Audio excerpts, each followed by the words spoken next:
Welcome to Bookfulness. This is episode 10 of our deep dive into the human form, continuing our comprehensive exploration of the upper limb. In our last session, we really got into the details of the forearm, didn't we? We looked at all that musculature, the nerves, the vessels, basically everything that sets the stage for the hand. We did, and today we reached the grand finale of the upper limb structures, you could say. We're focusing on what's arguably the most complex, functionally amazing part, the hand itself. We're sticking with Chapter 3 of Moore's Clinically Oriented Anatomy, 9th edition, and digging into pages 461 right through to 490. The hand, it's not just an appendage, is it? It's like our body's ultimate multi-tool. It can grip with incredible force one moment. Yeah, like hundreds of pounds. Exactly. And then the next, it can do something incredibly delicate, like threading a needle. So our mission today is to give you, our listeners, a really solid, deep understanding of how it works. We'll cover the framework, those amazing intrinsic muscles that give it dexterity, the vital nerves and blood supply, and crucially, the clinical stuff. What happens when things go wrong in such a fine-tuned system? Absolutely, and it really needs this focused look because the sheer density of important structures packed into your palm and fingers is just, well, it's extraordinary. We need to get beyond just listing muscles and nerves. It's about appreciating the coordination, the synergy that lets us switch between brute force and delicate manipulation almost instantly.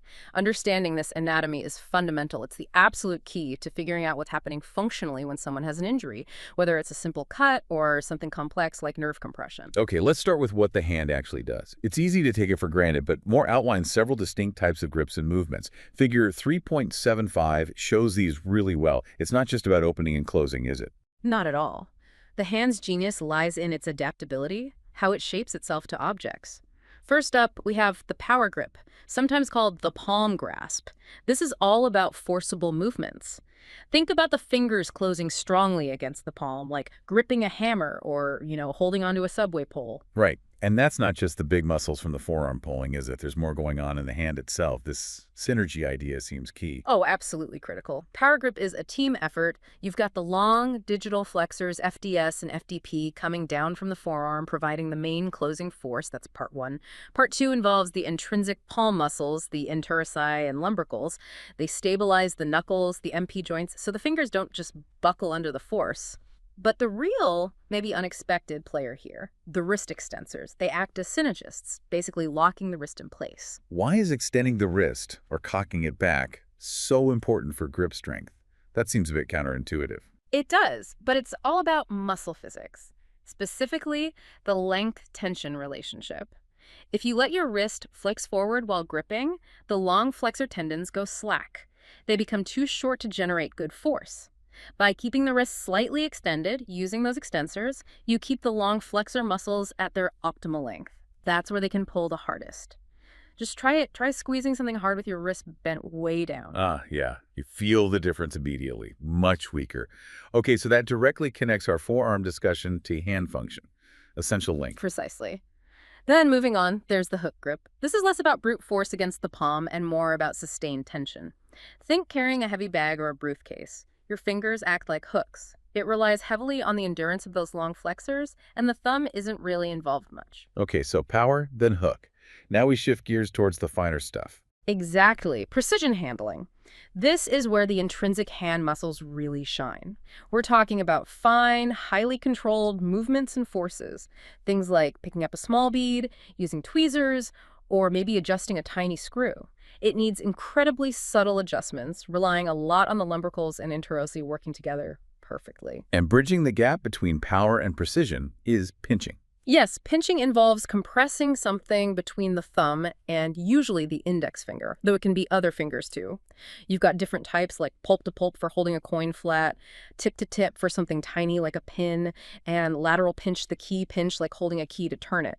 This absolutely depends on the thumb's ability to oppose thanks to median nerve muscles and to adduct powerfully using ulnar nerve muscles. It's really the hallmark of human dexterity. Got it. And one last position mentioned is the position of rest. Why is that clinically important? Yes. The position of rest is just how your hand naturally falls when it's completely relaxed, usually slightly flexed fingers and a bit of wrist extension.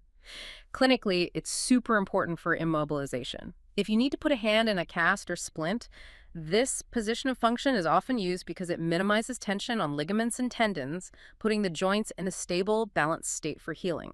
Hashtag 1.2 fascia and palmar compartments. Okay, let's build the hand from the inside out, starting with its protective layers. The deep fascia in the palm isn't just a simple sheet, is it? It's quite specialized.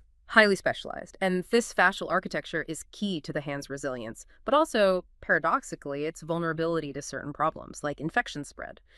The star player here is the palmar aponeurosis. It's this thick, triangular sheet of deep fascia right in the center of your palm, just under the skin.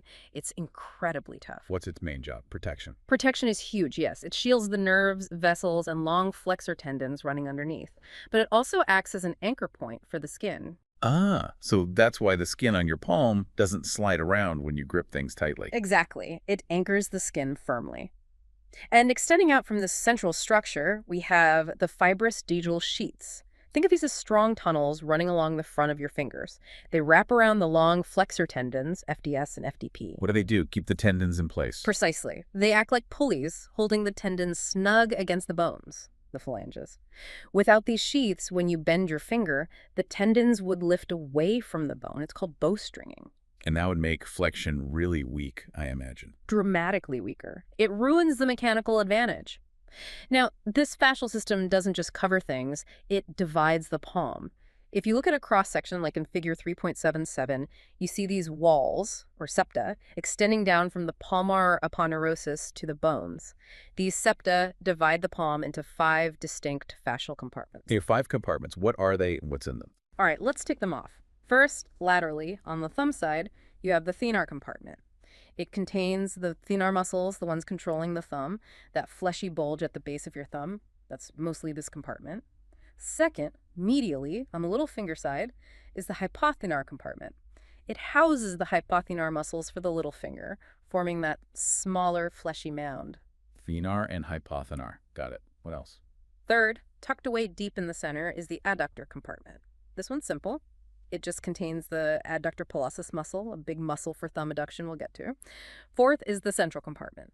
This is the main space in the middle. It's packed with the long flexor tendons heading to fingers 2 through 5, the lumbrical muscles, and importantly, the superficial palmar arch. A major artery network and associated nerves run through here too. Okay, that sounds crowded. And the last one? The fifth group are the interosseous compartments. These are basically the spaces between the metacarpal bones themselves. They contain the interosseous muscles plus the deep blood vessels. So this rigid compartmentalization, it protects things, but you mentioned vulnerability. Exactly. It's a double-edged sword. The thick fascia is great against external injury, but it doesn't stretch. So if you get an infection and pus starts building up inside one of these compartments, or if there's bleeding, the pressure skyrockets very quickly. Ah, like compartment syndrome in the leg. Very similar principle. The high pressure can squeeze the blood vessels shut, cutting off circulation to the muscles and tendons inside.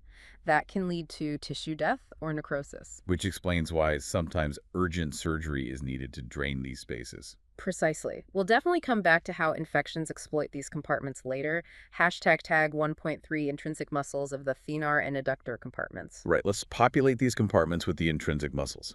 These are the muscles that start and end within the hand itself, giving us all that fine motor control, unlike the long guys coming from the forearm.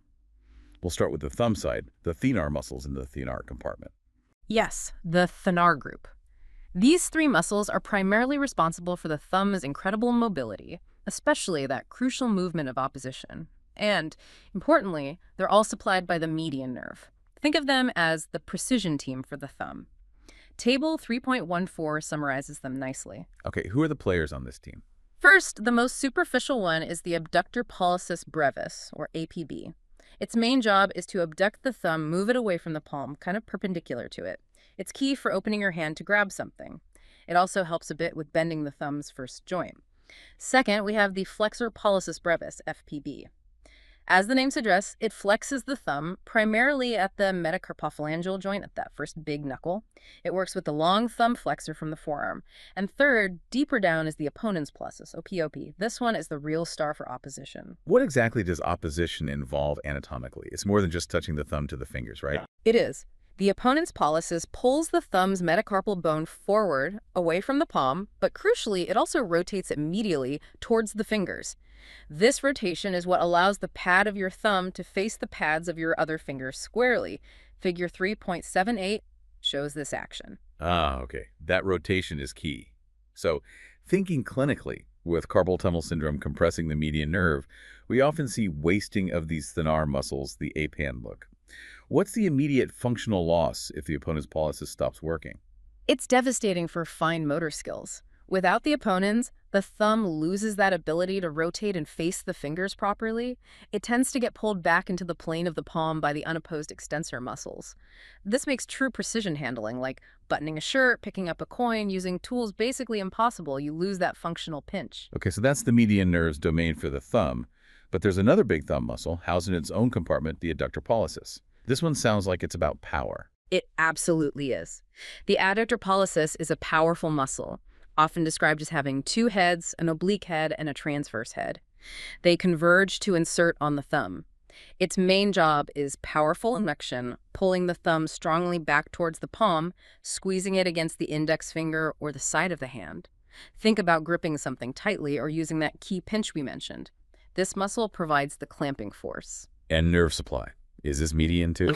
No. And this is a really important split. The adductor pollicis is supplied exclusively by the deep branch of the ulnar nerve. So the median nerve handles the finesse of opposition, and the ulnar nerve handles the power of adduction, a clear division of labor. Precisely. It highlights their different roles, and you see this clinically too. If someone has an ulnar nerve injury, they lose the adductor pollicis. When you ask them to pinch a piece of paper firmly between their thumb and index finger, they can't adduct properly. Instead, they compensate by hyperflexing the very tip of their thumb, using the flexor pollicis longus muscle, which is supplied by the median nerve. That compensation sign is called Froment's sign. It perfectly shows the loss of ulnar adduction power. Okay, let's hop across the palm to the other side, the medial side, where the little finger lives. We have the hypothenar eminence there, that smaller fleshy mound. We just established the adductor pollicis is ulnar nerve territory. Does that pattern continue here with the hypothenar muscles? It certainly does. The hypothenar muscles, all three of them forming that eminence, are supplied by the deep branch of the ulnar nerve, just like the adductor pollicis. You can see this in table 3.14 again. Their main role is controlling the fifth digit, the little finger, which acts kind of like a stabilizing post for the hand during gripping. And do these muscles mirror the functions of the thenar muscles, but for the little finger? They do quite nicely. You have 1. The abductor digiti minimi, ADM. This pulls the little finger away from the ring finger, abducting it, important for spreading your fingers wide or creating a cup shape. 2. The flexor digiti minimi brevis, FDMB. Simple enough, it flexes the little finger mainly at the MP joint, the knuckle. 3. And the opponent's digiti minimi, ODM. Similar to its thumb counterpart, this muscle pulls the fifth metacarpal bone forward and rotates it slightly laterally. Does the little finger truly oppose like the thumb? Not to the same degree, no. But that movement of the opponent's digiti minimi is crucial for deepening the hollow of the palm, for cupping your hand. Oh, okay. And that cupping action is important for grip stability, right? Especially for round objects. Absolutely essential. Try holding a ball or a can without being able to cup your palm effectively, something you see in severe ulnar nerve injuries. The grip becomes flat, much less secure, things slip out easily. So the hypothenar group provides that vital medial stability for a solid power grip. Hashtag TIG 2.2, the lumbrical muscle. All right, moving deeper into the central compartment now, let's talk about the lumbricals. These are fascinating little muscles, aren't they? Often described as unique because they don't attach to bone at both ends. They really are unique. The name lumbrical means worm-like, which kind of describes their thin shape. There are 4 of them. Their origin is quite unusual. They arise directly from the sides of the tendons of the flexor digitorum profundus, FDP, those deep flexor tendons heading out to the fingertips.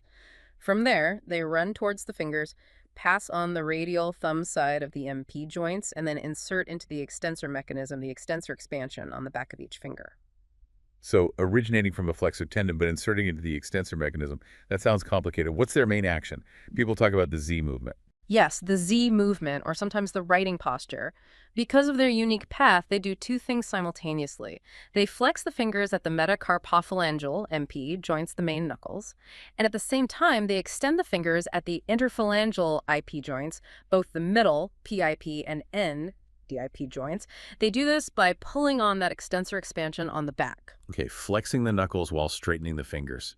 I can see how that's crucial for fine motor tasks, like holding a pen or playing piano. Exactly. It allows for that very specific, controlled finger posture. Now, morphologically, they aren't all the same. Figure 3.80c shows this.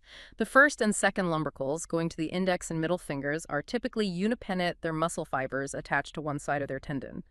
They arise from the FDP tendons for those two fingers. The third and fourth lumbricals, for the ring and little fingers, are usually bipennate fibers attached to both sides, like a feather. They arise from the FDP tendons shared between fingers 3 and 4 and 4 and 5. Bipennate muscles generally generate more force for their size. Interesting. And I bet the nerve supply follows that pattern. This sounds like the Great Divide again. It's the classic example. The nerve supply perfectly mirrors the split we see in the FDP tendons in function. The first and second lumbricals, associated with the index and middle fingers, your main precision digits, are innervated by the median nerve. The third and fourth lumbricals, associated with the ring and little fingers, more involved in power grip stability, get their supply from the deep branch of the ulnar nerve. Okay, so if the ulnar nerve is damaged, losing the third and fourth lumbricals contributes to that claw hand deformity we sometimes see. Precisely. Without the ulnar innervated lumbricals and the interossei, which we'll get to next, you lose the ability to extend the IP joints of the fourth and fifth fingers properly, especially when the MP joints are flexed. The long extensors, radial nerve, are still working, but the balance is gone, so those fingers tend to get pulled into MP hyperextension and IP flexion. That clawing severely messes up both power grip and fine control for those fingers. Hashtag tag tag tag 2.3, the interossei muscles. Right, the last group of intrinsics, the interossei. These are the muscles living literally between the bones in those interosseous compartments between the metacarpals. What's their main gig? Their core job is controlling the side-to-side movements of the fingers, abduction, spreading, and adduction, bringing them together. Essential for adjusting your grip width or isolating finger movements. We split them into two groups based on location and function, and there are handy mnemonics. Let's start with the ones on the back of the hand, the dorsal interossei. Okay, there are 4 dorsal interossei. The mnemonic is DAB, D for dorsal, AB for abduction. Their job is to pull the fingers away from the hand's midline. An important point. The midline or axial line of the hand runs straight down the third digit, the middle finger. Ah, so the middle finger itself can abduct both ways, left and right, away from its own axis. Exactly. The 4 dorsal interossei spread fingers 2, 3, and 4. The first one abducts the index finger away from the middle finger. The second and third abduct the middle finger side to side. And the fourth abducts the ring finger away from the middle finger. They are all bipennate muscles arising from adjacent metacarpals, making them quite strong. Do they do anything else besides abduction? Yes, like the lumbricals, they also play a significant role in flexing the MP joints and extending the IP joints. They contribute massively to the stability and force generation during gripping. Okay, so DAB is for spreading. What about bringing the fingers together? That must be the palmar interossei. You got it. The mnemonic here is PAD, P for palmar, AD for adduction. Their job is to pull the fingers towards the axial line, the middle finger. There are only 3 palmar interossei. They are unipennate muscles. Why only 3? Which finger doesn't need one? The middle finger doesn't need one because it is the axial line. You can't adduct it towards itself. So the palmar interossei pull the index finger digit 2, the ring finger digit 4, and the little finger digit 5 back towards the middle finger. Okay, so losing these and an ulnar nerve injury would make it hard to hold your fingers tightly together. Definitely. You lose that fine control of adduction. Trying to hold a sheet of paper tightly between, say, your index and middle finger becomes difficult or impossible. That's another test sometimes used for ulnar nerve function. Losing both the adductor pollicis and all the interossei really guts the power component of the ulnar nerve's contribution to hand function. In the nerve supply for all 7 interossei, is it mixed like the lumbricals or simpler? Thankfully, much simpler here. All 4 dorsal interossei and all 3 palmar interossei are supplied exclusively by the deep branch of the ulnar nerve. Okay, that really cements the ulnar nerve as the powerhouse for the hand's intrinsic muscles, controlling abduction, adduction, little finger movements, thumb adduction, and half the lumbricals. All right, let's shift focus from the intrinsic muscles to the structures passing through the hand specifically. The long tendons coming down from the forearm. They all have to funnel through the carpal tunnel, right? Underneath that flexor retinaculum band at the wrist. That's the main gateway. It's a tight squeeze in there. You've got 9 tendons crammed together. the 4 tendons of flexor digitorum superficialis, FDS, the 4 from flexor digitorum profundus, FDP, plus the single tendon of flexor pollicis longus, FPL, for the thumb, and, critically, the median nerve travels through that tunnel with them. 9 tendons plus a major nerve in a small space. Sounds like friction could be a big problem. How does the body handle that? With synovial sheaths, these are essentially lubricating sleeves wrapped around the tendons. As the FDS and FDP tendons pass through the carpal tunnel and enter the palm, they are initially bundled together within one large sheath called the common flexor synovial sheath, sometimes called the ulnar bursa. Then, as the tendons head out toward the fingers, they get individual wrappings called digital synovial sheaths within those fibrous tunnels we mentioned earlier. The thumb flexor, FPL, typically has its own continuous sheath, often called the radial bursa. These sheaths are lined with cells that produce synovial fluid, acting like oil, allowing the tendons to glide smoothly past each other and within the fibrous sheaths during constant movement. Makes sense. But this setup, these closed synovial spaces, that sounds like a prime location for infection if something penetrates, like a splinter or a dirty cut. Tenosynovitis. Exactly. Tenosynovitis is inflammation of a tendon and its synovial sheath. It's often triggered by minor puncture wounds that introduce bacteria directly into that sheath. Because it's a closed space, the infection brews, the sheath swells rapidly, and it becomes incredibly painful, especially when trying to move the finger. The finger typically swells up like a sausage and is held in a slightly flexed position because that's least painful. You mentioned earlier that the spread of infection depends on which finger is involved. Digits 2, 3, and 4 are usually contained, but 5 is risky. That's right, and it's due to anatomical variations shown in figure 3.83. For most people, the digital synovial sheaths for the index, middle, and ring fingers, digits 2, 3, 4, are separate and sealed off proximally near the palm. So an infection there tends to stay confined to that finger, at least initially. However, the sheath around the tendons for the little finger, digit 5, very often is directly continuous with that common flexor synovial sheath in the palm. Ah, so an infection starting in the little finger has a direct highway into the palm. A direct highway. And from the common flexor sheath in the palm, the infection can easily track proximally, right back up through the carpal tunnel alongside the tendons, and burst out into the deep spaces of the forearm. Sounds serious. It's a surgical emergency. It can lead to widespread tissue damage and even systemic infection if not drained quickly. The thumb's sheath, the radial bursa, also frequently communicates with the common sheath, making thumb infections similarly dangerous for proximal spread. Okay, tendons covered. Let's talk plumbing the blood supply. The hand is incredibly active metabolically. It must need a really robust and reliable arterial system. It absolutely does, and it gets one. The key principle here is redundancy, provided by the two major forearm arteries, the ulnar and the radial, forming interconnected loops in the palm. Table 3.15 and figure 3.84 give a good overview. This dual supply ensures that even if one route is compromised, the hand usually still gets enough blood. So we have two main loops or arches. Let's start with a more superficial one.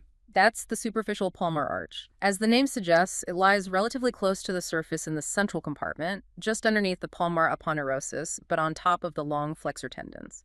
It's formed primarily by the continuation of the ulnar artery as it enters the hand.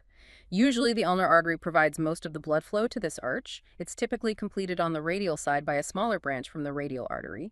From this superficial arch, branches called the common palmar digital arteries arise, which then split to supply the adjacent sides of fingers 2 through 5.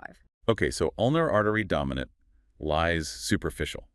What about the other arch? That's the deep palmar arch. This one lies much deeper, running right across the bases of the metacarpal bones, close to the interosseous muscles. It's formed primarily by the terminal part of the radial artery. Remember how the radial artery swings around the wrist to the back of the hand into the anatomical snuff box? Yeah. Well, from there, it dives deep, passing between the two heads of the adductor pollicis muscle to enter the palm and form this deep arch. It's usually completed by a deep branch from the ulnar artery. This deep arch gives off branches called the palmar metacarpal arteries, which run toward the fingers deep to the long flexor tendons, providing another layer of supply. So the superficial arch is more vulnerable to cuts, being closer to the surface, while the deep arch is better protected down by the bones. That's a key point. Superficial lacerations are more likely to hit the superficial arch, but the real clinical issue arising from this dual system is the anastomoses, the extensive connections between the superficial arch, the deep arch, and even back to arteries in the wrist and forearm. You can see these connections in figures 3.84 and 3.85. Why do these connections cause problems? Isn't redundancy good? Redundancy is great for preventing tissue death if one vessel is blocked. But for trauma, it means bleeding can be really difficult to control. If you lacerate one of the arches, especially the large superficial one, blood doesn't just spurt from one end. It can pour into the wound from the other side of the arch and through all those connecting vessels from the deep arch and potentially even retrograde flow from the digital arteries. So stopping the bleeding isn't as simple as clamping one vessel. Not at all. It can lead to profuse, hard-to-manage hemorrhage. Surgeons often have to carefully explore the wound to find all the bleeding points. Sometimes they even need to temporarily clamp both the radial and ulnar arteries up at the wrist to get control of the situation before repairing the arch itself. Okay, quickly on veins before we hit the nerves. Similar setup to the arteries with superficial and deep systems. Pretty much. You have superficial veins easily visible on the back of your hand that drain upwards into the main superficial veins of the forearm, the cephalic and basilic. And then you have deep veins that run alongside the arteries, forming deep palmar venous arches, eventually draining into the deep forearm veins. Right. Now, the nerves. This is absolutely crucial for understanding hand function and dysfunction. We've touched on it already, but let's lay out the territories of the big three. Ulnar, median, and radial. Figures 3.87, 3.88, and table 3.16 are essential here. Let's start with the ulnar nerve, coming from spinal roots C8 and T1. We've called it the power nerve of the hand, and motor-wise, that's largely true. It supplies most of the intrinsic muscles. Can you list them off again? Which muscles does the ulnar control? Sure. The ulnar nerve, specifically its deep branch in the hand, innervates all 7 interossei, both dorsal and palmar, all 3 hypothenar muscles for the little finger, the medial 2 lumbricals for the ring and little fingers, and the powerful adductor pollicis muscle for the thumb. So basically it controls finger spreading and closing, little finger movements, thumb adduction power, and helps stabilize the ring and little fingers during fine movements. It's the bulk of the hand's muscle mass. Okay, that's motor. What about sensation? Where do you feel things via the ulnar nerve? Sensory territory covers the medial side of the hand, specifically the entire little finger, digit 5, and the medial half of the ring finger, digit 4. So the medial 1.5 digits. This includes both the palm side and the back dorsal side, plus the corresponding skin on the medial palm and dorsum of the hand. Got it. Medial 1.5 fingers, sensory. Most intrinsics, motor. Now, the median nerve, root C5T1, we call this the nerve of precision. That's a good way to think of it. Motor-wise, the median nerve supplies fewer intrinsic muscles, but they're critically important ones. The 3 thenar muscles, APB, FTB, and especially opponens pollicis, responsible for thumb opposition, and the lateral 2 lumbricals for the index and middle fingers, key for fine control of those digits. So motor control for opposition and the precision movements of the index and middle fingers. And sensory. This is the nerve involved in carpal tunnel, so its sensory map is pretty famous. It is. The median nerve handles sensation for the lateral or radial 3.5 digits on the palmar side. That's the thumb, index finger, middle finger, and the lateral half of the ring finger. Crucially, this includes the very sensitive pads, the pulp of these fingertips, which are vital for identifying objects by touch stereognosis. It also covers the nail beds on the back of these fingers. Okay, lateral 3.5 on the palm side plus fingertips. Finally, the radial nerve, Yeah. C5T1. What's its role in the hand itself? In the hand proper, the radial nerve's role is almost purely sensory. Remember, its main motor job was supplying the extensors back in the forearm. Its superficial branch provides sensation to a patch of skin on the lateral dorsum, back of the hand, and importantly, the dorsal surface of the proximal parts of those same lateral 3.5 digits. Thumb, index, middle, half ring. Proximal part, so not the fingertips on the back. Correct. The median nerve actually wraps around to supply the skin over the nail beds and distal phalanges on the dorsal side too. So the radial nerve covers the back of the hand near the thumb and the back of the first segment or so, those lateral fingers. #hashtag 4.2, critical clinical syndromes of the hand. Okay, understanding that nerve map is the perfect lead-in to the common clinical problems. Let's start with the big one. Carpal tunnel syndrome, mentioned in clinical box B3.32. Right. Carpal tunnel syndrome is all about compression of the median nerve as it passes through that tight carpal tunnel at the wrist. Remember, the tunnel is formed by the carpal bones below and the strong flexor retinaculum ligament across the top. The 9 flexor tendons are crammed in there too. What typically causes the compression? Does the tunnel just get smaller? Not usually smaller, but the contents swell. The most common cause is inflammation and thickening of the synovial sheaths surrounding those flexor tendons, tenosynovitis again. This swelling increases the volume inside that rigid, unyielding tunnel, and the softest structure in there, the median nerve, gets squeezed against the retinaculum. Other causes can include arthritis, fractures, or even fluid retention during pregnancy. And the symptoms directly reflect median nerve territory, right? Exactly. Patients report pain, numbness, and that classic tingling or pins and needles feeling, paresthesia, specifically in the thumb, index finger, middle finger, and the radial half of the ring finger. That's the median sensory distribution. Often the symptoms are worse at night, maybe because people sleep with their wrists flexed, increasing the pressure. They might wake up needing to shake their hand out. Does it affect the palm, too? Interestingly, usually not the central palm. There's a small branch of the median nerve, the palmar cutaneous branch, that supplies sensation to the palm. It usually peels off before the nerve enters the carpal tunnel, so it gets spared from the compression. That can be a helpful diagnostic clue. And how do doctors test for it? You mentioned Tinel's and Phelan's. Yep, those are classic provocative tests. Tinel's sign involves gently tapping over the median nerve at the wrist crease. If the nerve is irritated, this often sends tingling sensations into the affected fingers.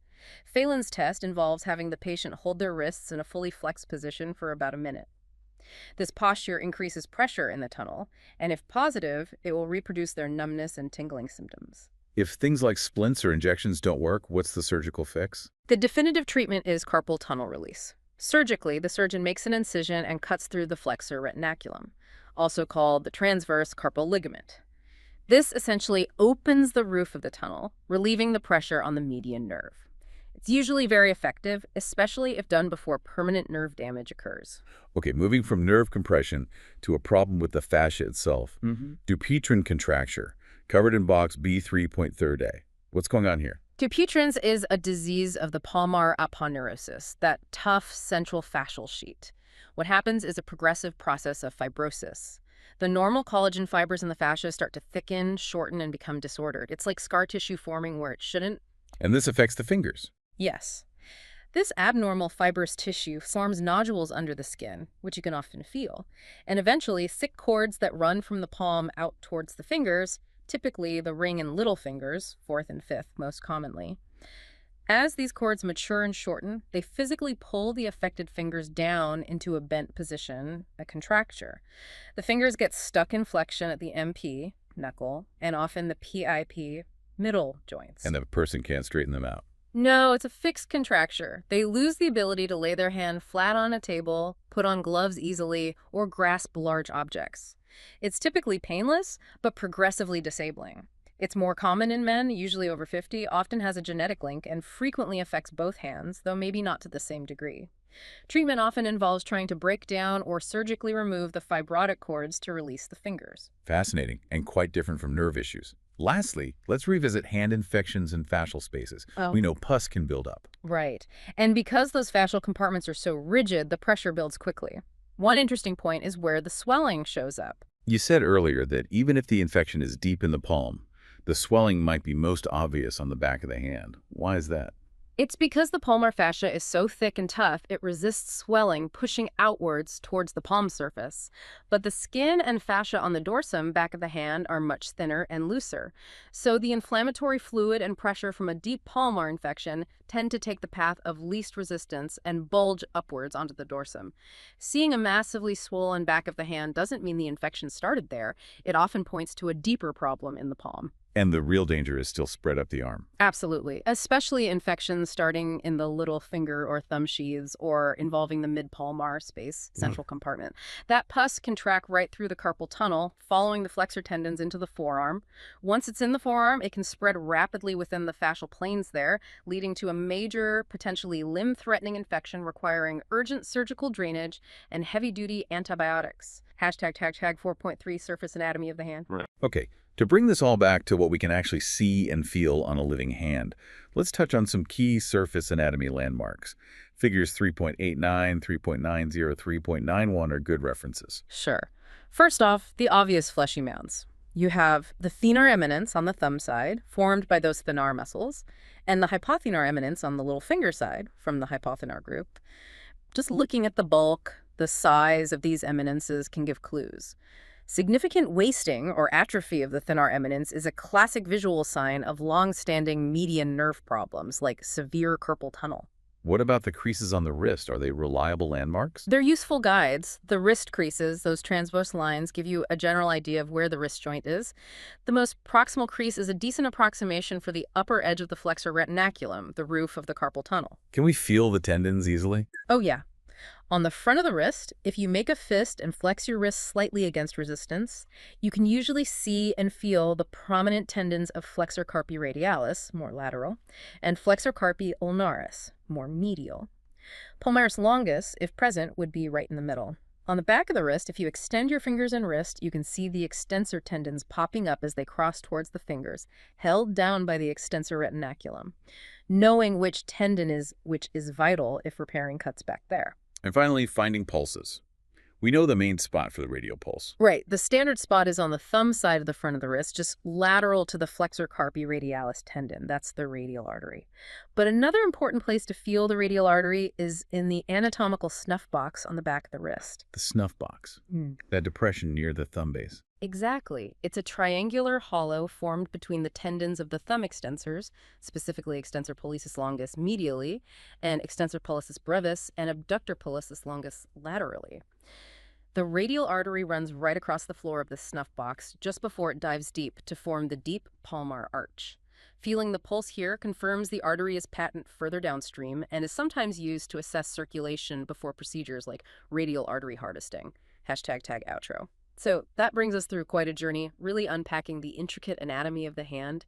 We've gone from the big picture of power grips and precision handling. Yeah, all the way down to the specific fascial compartments, that tough palmar aponeurosis, and the amazing intrinsic muscles, thenar, hypothenar, lumbricals, interossei, that make it all happen. We mapped out that crucial division of labor between the median nerve for precision and the ulnar nerve for power and stability, tracing their motor and sensory territories. And we can't forget the plumbing, the redundant system of the superficial and deep palmar arches, and how that anatomy connects directly to clinical issues like bleeding control or the dangers of infection spread in tenosynovitis. Plus, we covered the big clinical syndromes: the nerve compression of carpal tunnel, the fascial disease of Dupuytren's contracture, and the implications of those deep hand infections. It really is a masterpiece of engineering, isn't it?